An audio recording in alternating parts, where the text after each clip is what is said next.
Hello everyone, I am Akash Gaur. Welcome back to your Indian medical lecture. फिर से नया topic लेकर आया हूँ गाइस, कार्डियोवास्कुलर सिस्टम। गाइस पूरा वीडियो देखना।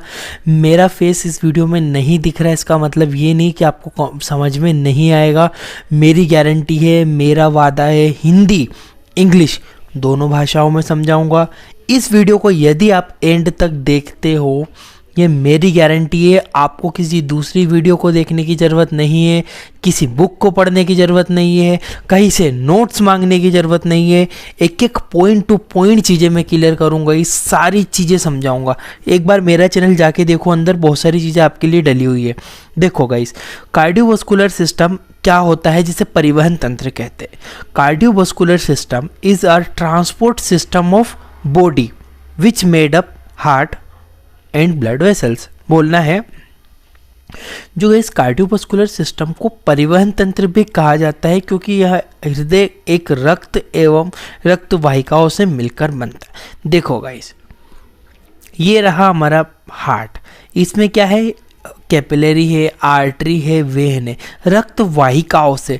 रक्त वाहिका है, रक्त वाहिकाओं का मतलब होता है गाइस, जिसमें कैपिलरी, आर्टरी, वेन होती है, जो कि परिसंचरण करवाती है। इसमें ब्लड जो होता है ना गाइस, कंटिन्यूसली ट्रेवल करता है, ठीक है, पूरी बॉडी में ट्रेवल करता है, इसीलिए इसे ट्रांसपोर्ट सिस्टम या परिवहन तंत्र भी कहा जाता है। इसका एक स्क्रीनशॉट ले लो, डेफिनेशन है छोटी सी, फिर आगे बढ़ता हूँ।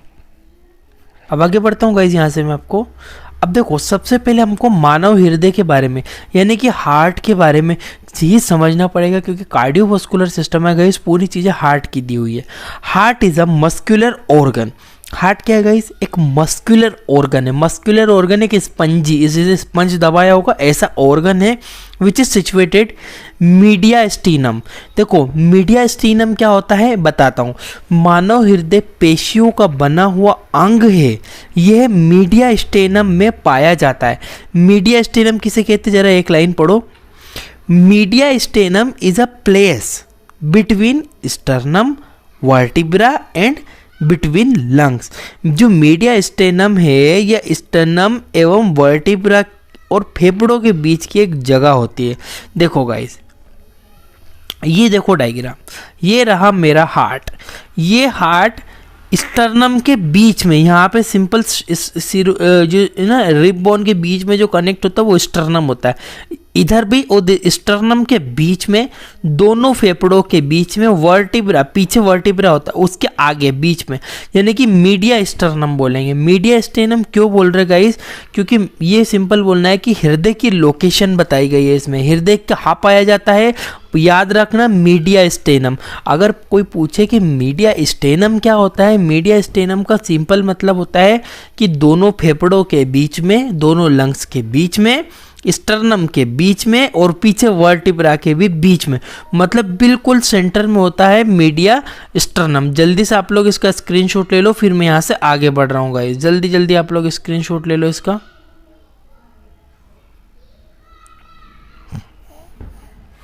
ठीक है, अब हार्ट समझ में आया।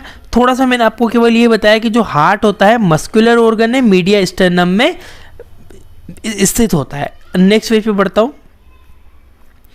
अब देखो, वेट ऑफ हार्ट, हृदय का कितना वजन होता है गाइस। मेल के अंदर, पुरुषों के अंदर 300 ग्राम होता है, फीमेल महिलाओं के अंदर 250 ग्राम होता है। याद रखना, ये क्वेश्चन बहुत बार एग्जाम में आते हैं कि मेल के अंदर हृदय का वजन कितना है, 300 ग्राम, महिलाओं के अंदर 250 ग्राम। साइज ऑफ हार्ट, हृदय का आकार, कितना आकार होता है।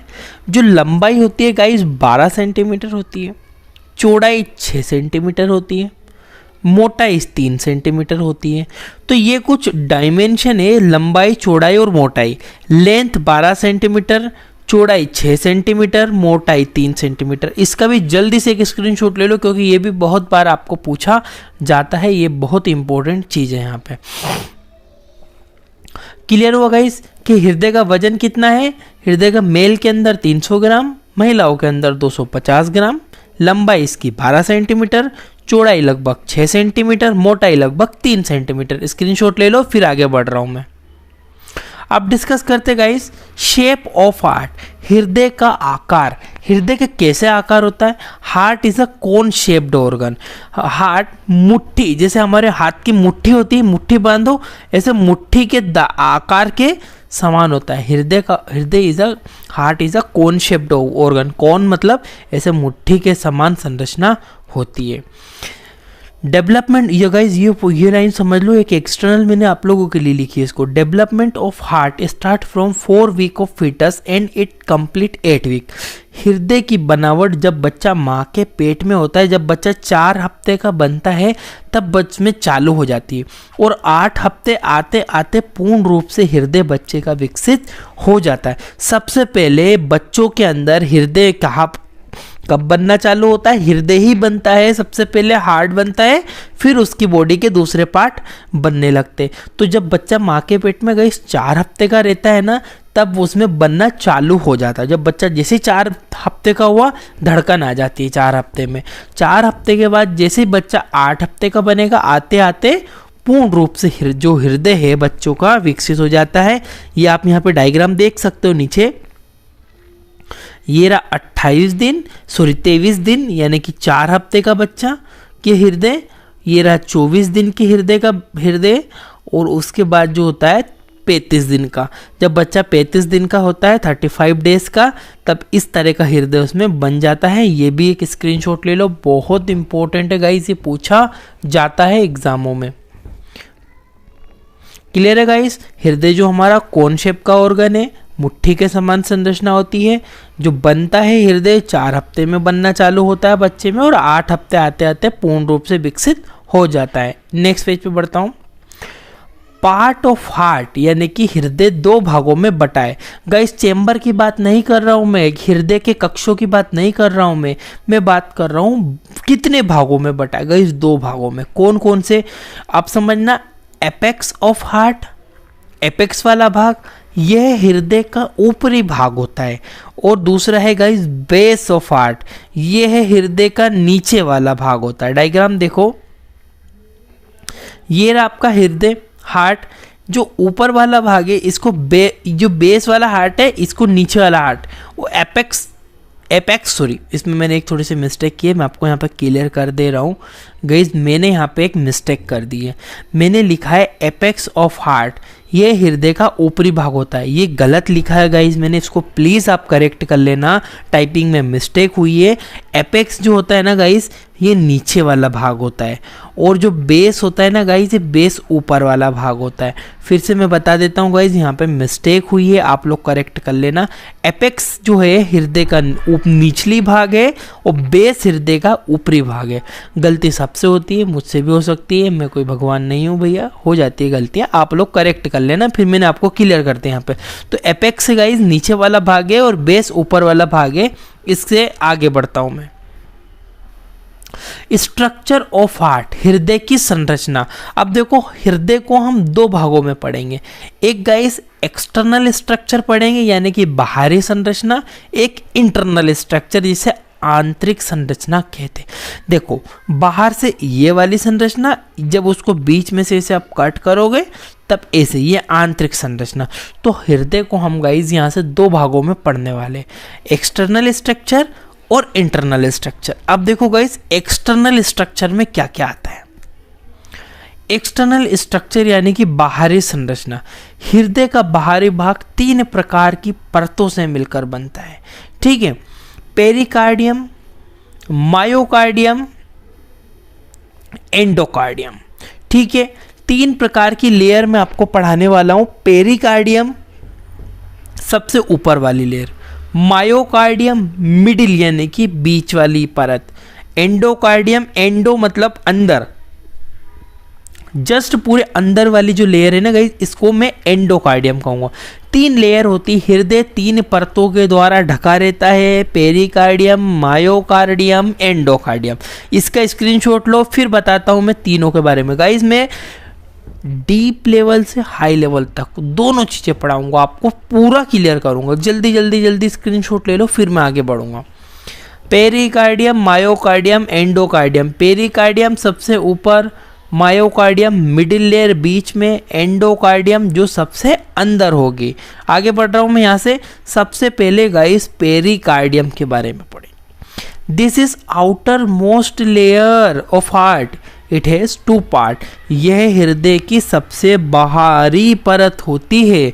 इस परत के 2 भाग होते हैं, फाइब्रस पेरिकार्डियम और serous pericardium. Fibrous pericardium, serous pericardium, ये दोनों किसके भागे गाइस? पेरिकार्डियम।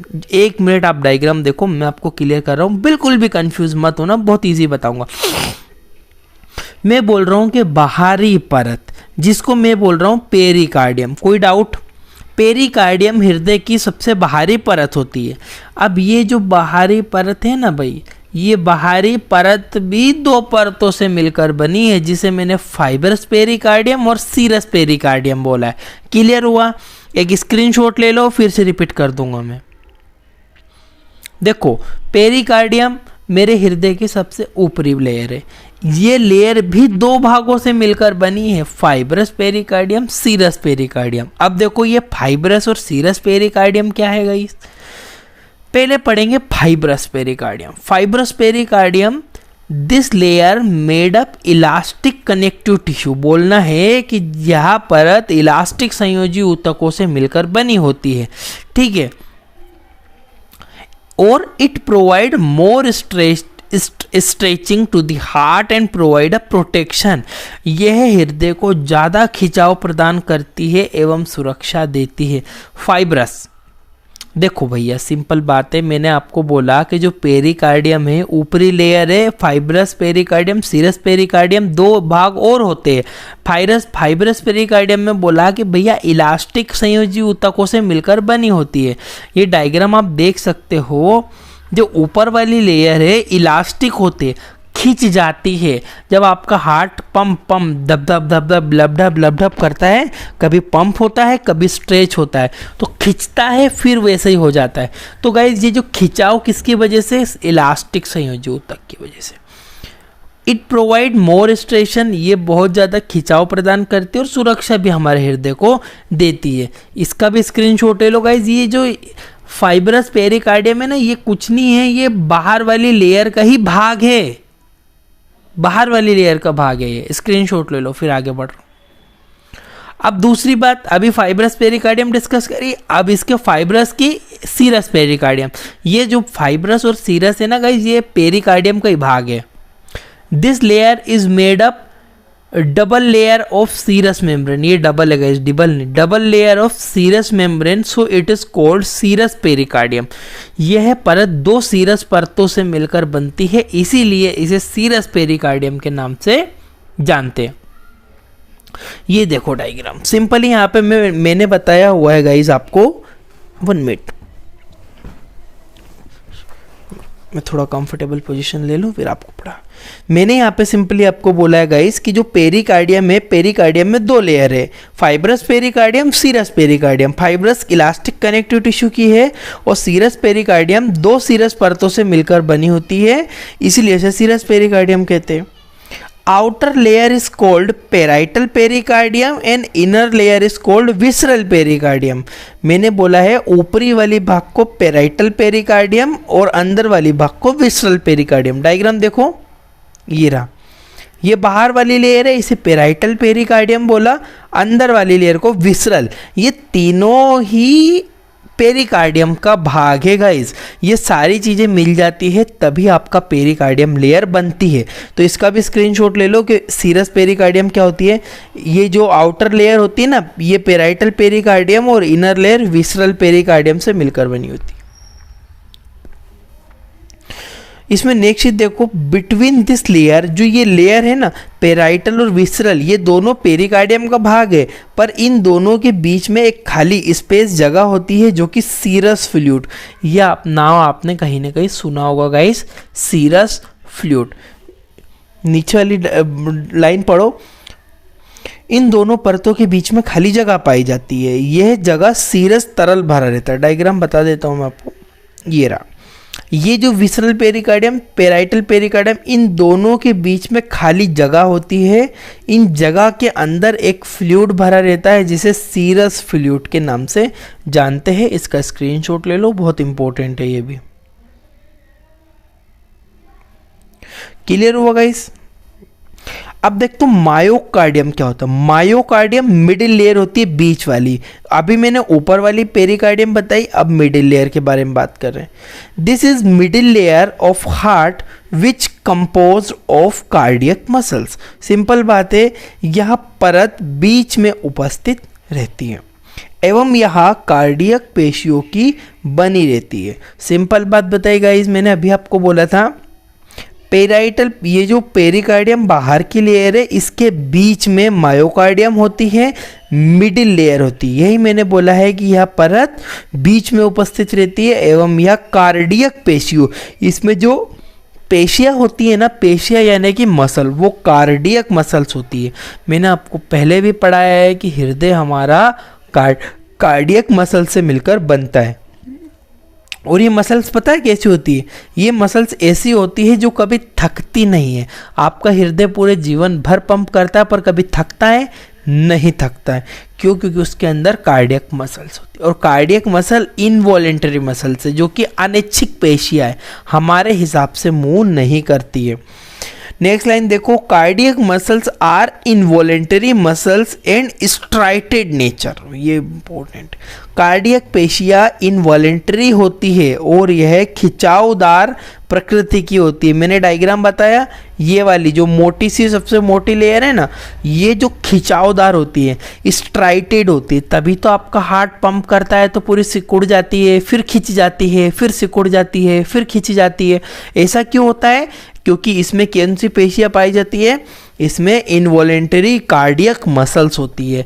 इनवॉलेंटरी का मतलब होता है अनैच्छिक पेशियाँ, ऐसी पेशियाँ जो कि मेरे हिसाब से गति ना करे, अपने हिसाब से मूव करे, उसे अनैच्छिक पेशियाँ इनवॉलेंटरी मसल्स के नाम से जानते हैं।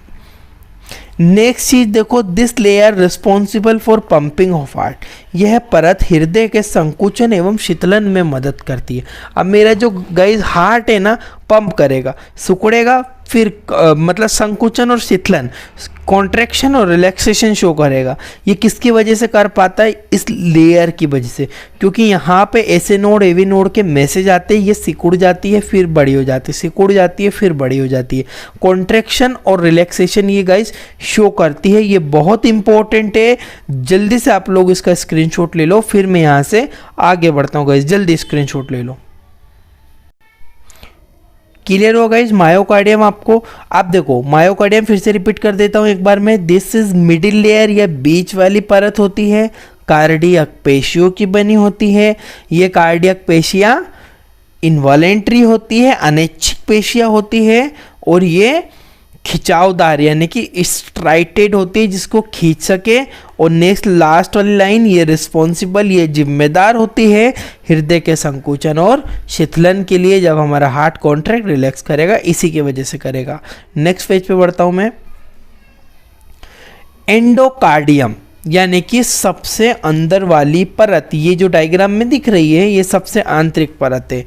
This is inner most layer, कौन सी? एंडोकार्डियम, सबसे अंदर वाली लेयर है of heart which made up squamous epithelium tissue. यदि आपने ऊ तक पढ़े होंगे, टिश्यू पढ़े होंगे, मेरी वीडियो में जाके देखो, वहाँ पे डली पूरी एनाट फिजियो के एक एक टॉपिक डले हुए, आप जाके एक बार मेरे चैनल को देखो। यह हृदय की सबसे अंदर वाली परत होती है। यह स्क्योमस एपिथेलियल ऊतक से मिलकर बनी होती है। स्क्योमस एपिथेलियम टिश्यू देखो गाइस, आपने देखे होंगे टाइल्स जैसा स्ट्रक्चर होता है, फ्लैट होता है, आपने पहले पढ़ा है, मेरी वीडियो जाके देख लो टिश्यू में।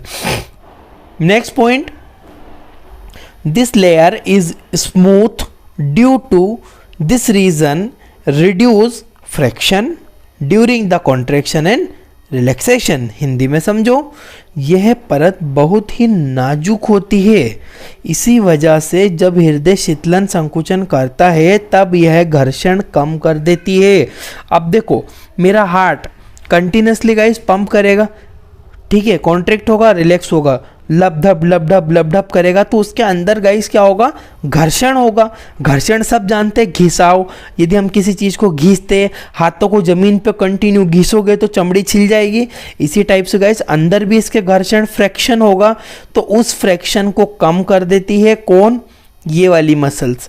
क्या बोलते हैं, एंडोकार्डियम। स्क्यूमस एपिथेलियम टिश्यू की बनी होती है, सबसे आंतरिक परत होती है। इसका मुख्य कार्य होता है कि हृदय में जो घर्षण उत्पन्न हो रहा है उसको खत्म करे। क्लियर है गाइस? स्क्रीनशॉट ले लो जल्दी जल्दी, फिर आगे बढ़ रहा हूं। ठीक है गाइस, ये समझ में आया आपको कि एंडोकार्डियम स्क्यूमस एपिथेलियल ऊतक की बनी होती है और ये नाजुक होती है, घर्षण को कम करती है। नेक्स्ट, अब देखो गाइस तीनों लेयर मैंने आपको पढ़ा दी। अब देखो इंटरनल स्ट्रक्चर, अभी तक हमने क्या पढ़ा, हृदय की बाह्य संरचना। अब हम लोग पढ़ने वाले आंतरिक संरचना, अंदर क्या होता है। Internal structure hard made up many part, बोलना है हृदय का अंदर की संरचना कई प्रकार की संरचना पाई जाती है। जैसे कि कौन कौन सी संरचना, हार्ट में चेम्बर्स होते हैं और हार्ट में वेल होते हैं जो कि कपाट जिसे बोलते हैं, ये दिख रहे होंगे आपको। और सेप्टम होता है, वेन आर्टरी होती है, ऐसे नोड होता है, एवी नोड होता है, साइनो आरिकुलर नोड और एट्रियोवेंट्रिकुलर नोड। ये चारों पांचों चीजें आपके हृदय में एक एक करके, पहले हृदय के चैम्बर बताऊंगा, फिर हृदय के कपाट यानी कि वेल के बारे में बताऊंगा, हार्ट के सेप्टम बताऊंगा। पहले सेप्टम बताऊंगा फिर ये डिस्कस करेंगे। वेन आर्टरी, ऐसे नोड, एवी नोड, सारी चीज़ें हम लोग इस वीडियो में देखेंगे। देख लो गाइस, ये इंटरनल स्ट्रक्चर है, एट्रियम है, वेंट्रिकुलर नोड है, ठीक है, पल्मोनरी आर्टरी है, आयोटा है। इन सारी चीज़ों को एक एक करके डिस्कस करते हैं। इसका स्क्रीनशॉट ले लो जल्दी से, फिर मैं यहाँ से आगे बढ़ जाता हूँ। क्लियर हुआ गाइस? अब देखो कार्डियक सेप्टम, सबसे पहले हम लोग सेप्टम के बारे में पढ़ेंगे। अब सेप्टम क्या होता है गाइस, सेप्टम समझो। कार्डियक सेप्टम यानी कि कार्डियक, हृदय के जो सेप्टम को हम कार्डियक सेप्टम भी कहते हैं। Cardiac septum is a muscular layer which is separated a heart into two part. ठीक है, कार्डियक सेप्टम पेशियों की बनी परत होती है। यह हृदय को दो भागों में विभाजित रखती है। आप डायग्राम पहले देख लो एक बार जल्दी से। सेप्टम यानी कि दरवाजे, ये रहा सेप्टम। यहाँ से आपका राइट वाला हाथ अलग है, लेफ्ट वाला हाथ अलग है। इन दोनों कक्षों को बीच में से एक दीवार ने बांटा हुआ है। इस दीवार को मैंने सेप्टम नाम दिया। दो कमरे हैं, इन दोनों कमरे के बीच में एक हॉल है बड़ा सा। इस बड़े से हॉल में मैंने दीवार खड़ी कर दी। इस दीवार को मैंने नाम दिया सेप्टम। ये रही सेप्टम और ये है राइट, ये सीधे हाथ वाला कमरा, ये उल्टे हाथ वाला कमरा। सिंपल भाषा में इसको मैंने बता दिया। तो गाइस कार्डियक सेप्टम पेशियों की बनी परत होती है। यह हृदय के दो भागों में विभाजित कर देती है। नेक्स्ट चीज, टाइप ऑफ सेप्टम। सेप्टम के प्रकार, कितने प्रकार के सेप्टम होते हैं। Internal atrium cardium septum, inter atrium cardium septum. देखो इंटर एट्रियम कार्डियक सेप्टम क्या होता है गाइस, ये समझो। और इंटर वेंट्रिकुलर सेप्टम, देखो हमने जो ये कक्ष है इनको नीले और अलिंद कहा है हिंदी में, और इंग्लिश में आर्ट्रियम और वेंट्रिकल्स का है। तो जो इंटर एट्रियम कार्डियक सेप्टम होता है और इंटर वेंट्रिकुलर सेप्टम होता है, ये अलग अलग विभाजित रखता है। अब इसका स्क्रीनशॉट ले लो गाइस जल्दी से, फिर मैं आगे बढ़ता हूँ। गाइज ये क्वेश्चन बहुत बार पूछा जाता है कि कार्डियक सेप्टम कितने प्रकार के होते हैं। कार्डियक सेप्टम गाइज दो प्रकार के होते हैं, inter atrium cardiac septum, inter ventricular septum. इन दोनों के बारे में समझ लेना आप लोग, स्क्रीनशॉट ले लिया हो तो बहुत इंपॉर्टेंट है ये, ठीक है। अब डिस्कस करते गाइज चेम्बर्स ऑफ हार्ट, हृदय के कक्षों के बारे में।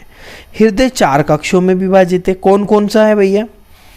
एट्रियम यानी कि जिसे हिंदी में अलिंद कहेंगे, दो होते हैं, राइट वाला और लेफ्ट वाला। डायग्राम देखो, ये रहा, ये राइट एट्रियम, ये लेफ्ट एट्रियम। कितने होते हैं, दो होते हैं, हृदय के ऊपरी वाले भाग में होते हैं।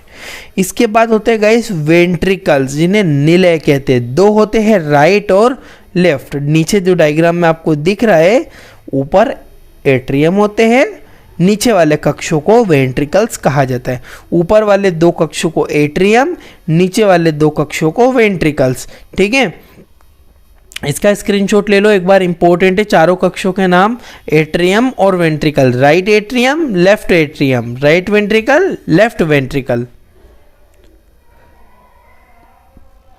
आई होप के गाइस स्क्रीनशॉट आप लोगों ने लिया होगा। आगे बढ़ रहा हूं मैं।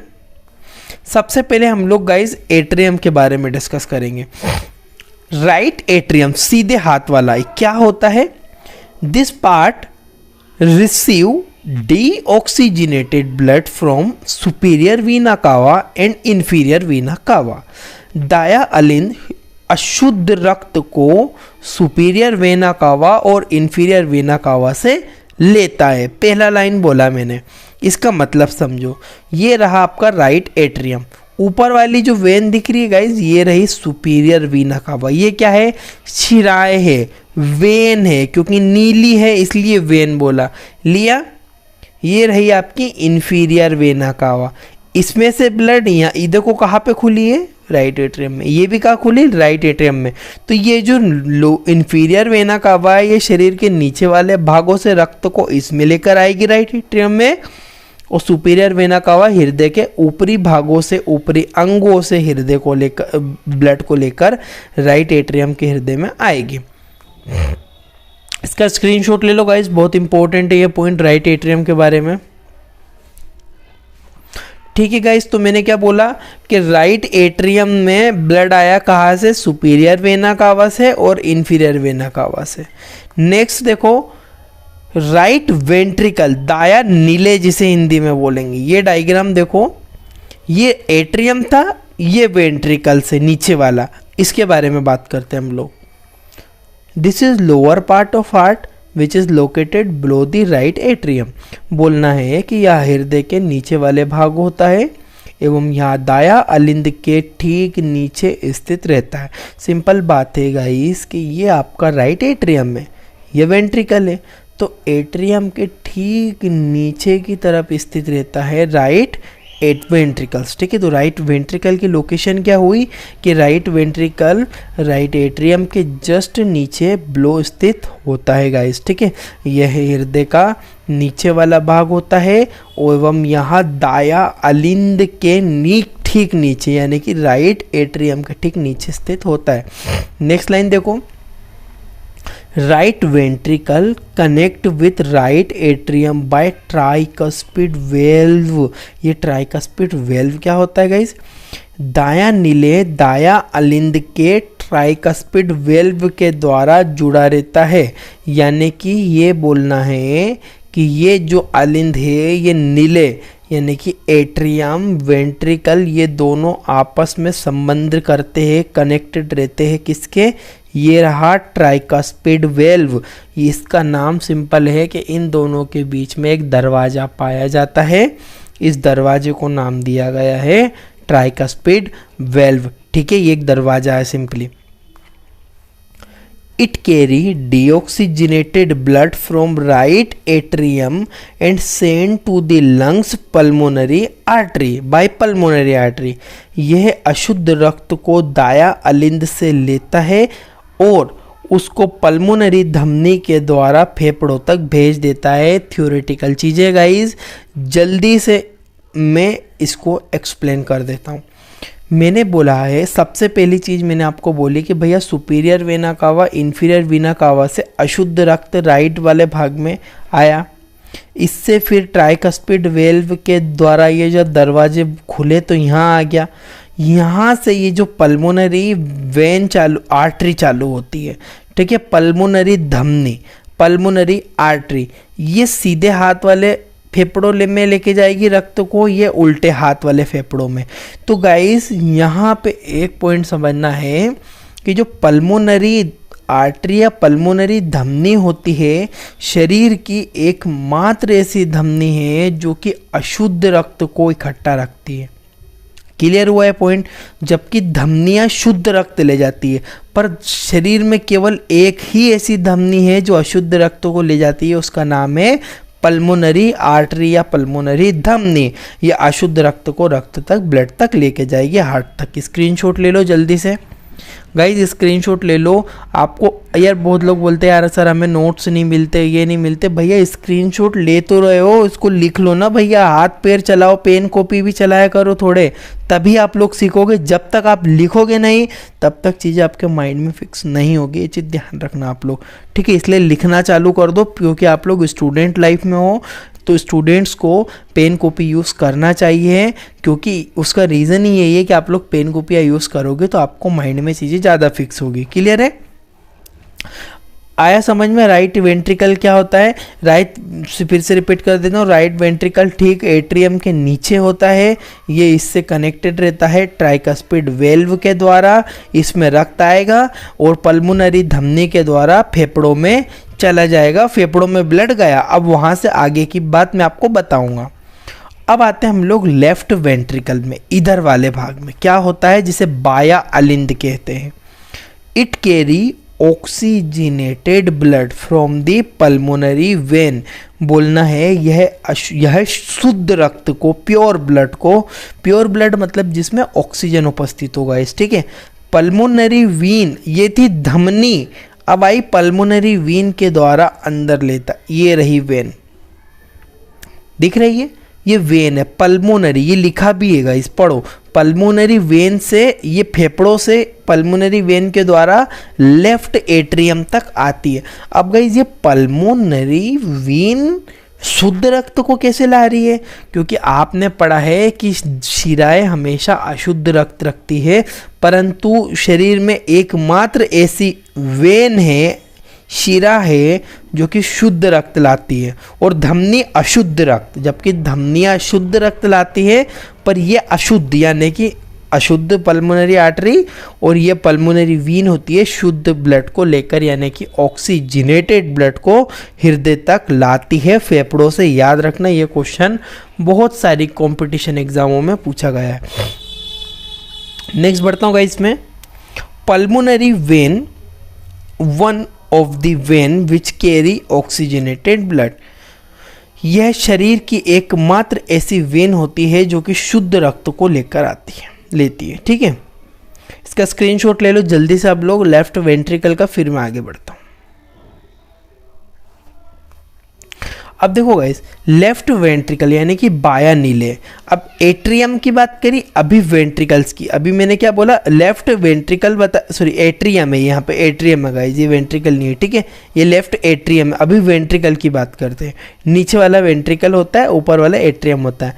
लेफ्ट वेंट्रिकल बाया नीले क्या होता है, it located below the left atrium, atrium के ठीक नीचे होता है, and it connected with left atrium by bicuspid valve, बोलना है यहाँ बाया अलिंद के ठीक नीचे स्थित होता है, एवं यहाँ बाया अलिंद से बाइकस्पिड वेल के द्वारा जुड़ा रहता। अब देखो, ये रहा आपका लेफ्ट एट्रियम, एट्रियम वेंट्रिकल से काय के द्वारा जुड़ा है, बाइकस्पिड वेल्व, यानी कि दरवाजे हैं, इनका बाइकस्पिड नाम दिया है मैंने। नेक्स्ट चीज, it receive oxygenated blood from the atrium and send to all body part by aorta artery, यहाँ बाया अलिंद से शुद्ध रक्त को लेकर आयोटा धमनी के द्वारा शरीर के समस्त भागों तक भेज देता है। ये रहा आपका एट्रियम से ब्लड वेंट्रिकल में, फिर यहाँ से ये रही बड़ी सी आयोटा, ये आयोटा के द्वारा शरीर के सारे भागों में ब्लड को भेज दिया जाता है।